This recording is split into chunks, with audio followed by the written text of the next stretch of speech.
Wesley, who's that? Bradley. Is that Bradley? Don't give kisses. When people hear Sky High for Kids, Oh, you're so sweet. I want them to comprehend a world without cancer.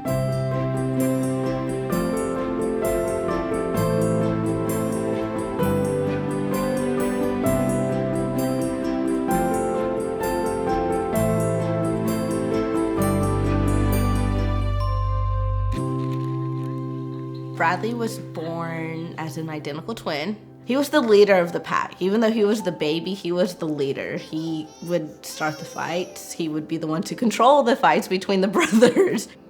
He was the mama's boy from day one. I mean, I couldn't do anything. I would vacuum the house holding a baby and sweep the house holding him. He just wanted mommy.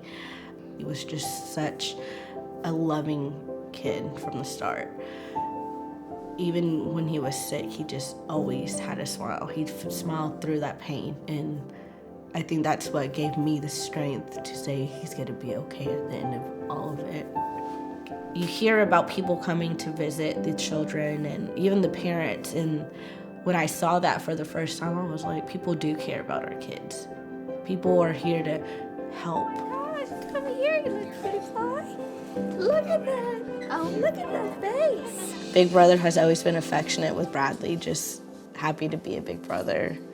And this picture is the one from Sky High photo shoot.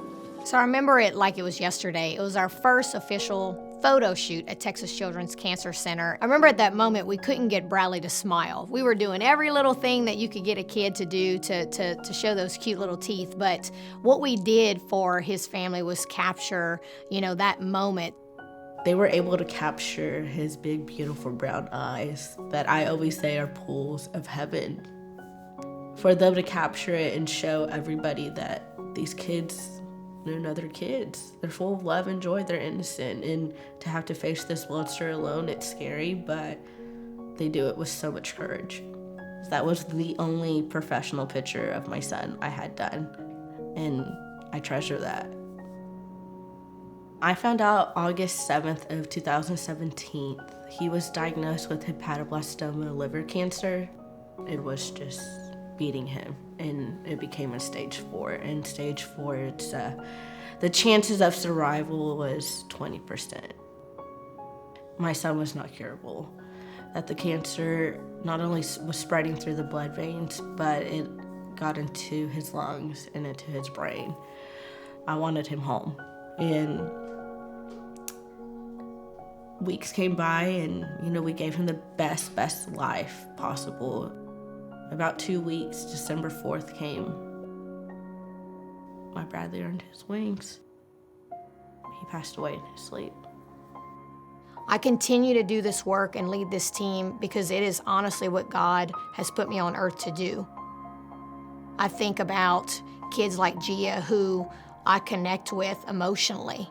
And I think about the fact that she starts her 18th birthday with a high fever and she's in the hospital.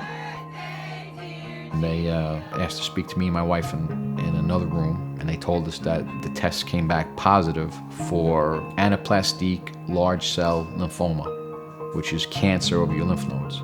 And they started her chemotherapy 2 days later on that Saturday night. Once chemotherapy started, I was like, oh, I don't know. I was just sick as a dog, having all these weird feelings. My whole mindset changed. I was like, I really got to be stronger than this. That was probably the scariest thing that's ever happened to me, but I can't let that bring me any more fear during this because then I won't make it through. I had a PET scan done, I had a CAT scan done, I had another bone marrow biopsy because they're the final stages.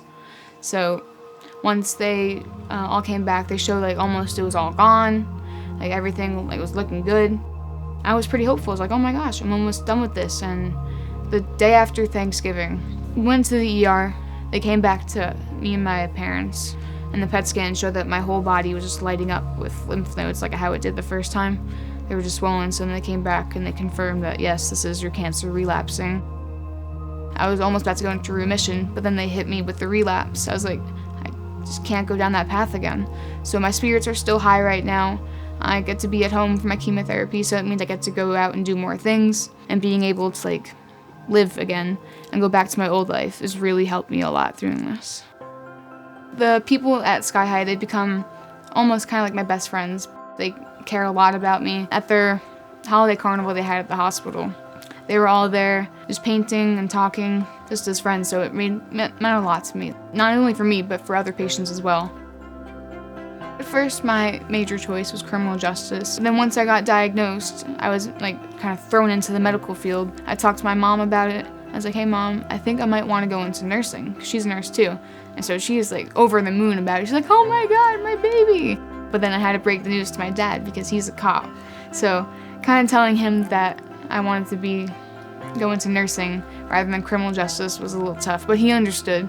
So he knows why I want to do it, because I love seeing what my nurses do and help their patients, and I just want to do that because on the floor there's a nurse, and she also had cancer when she was 14, and she was treated same floor at Texas Children's. So once she recovered from that, she went into nursing. She came right back to Texas Children's and worked, and she was my nurse, and I was really inspired by that, and I was like, I want to do that. And hopefully in a couple of years, I'll be right back there working and not being a patient.